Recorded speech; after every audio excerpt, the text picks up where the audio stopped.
Hello mga idol! Nandito tayo ngayon sa office. May kasama tayong isang aplikante. Ano pangalan mo idol?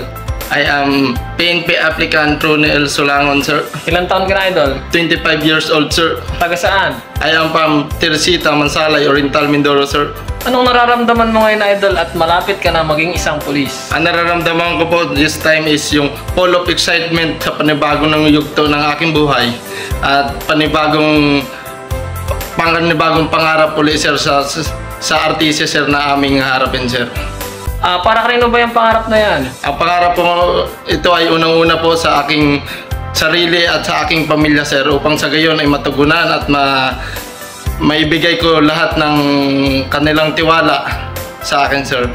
Ano naman ang masasabi mo sa mga susunod na mangangarap din, mga aplikante?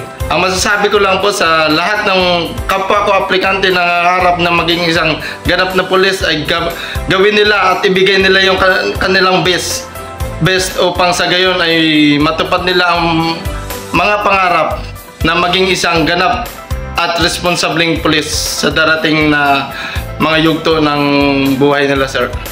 Yun lang? Yes, sir. Okay, thank you. Galingan mo sa loob ha? Sir, yes, sir.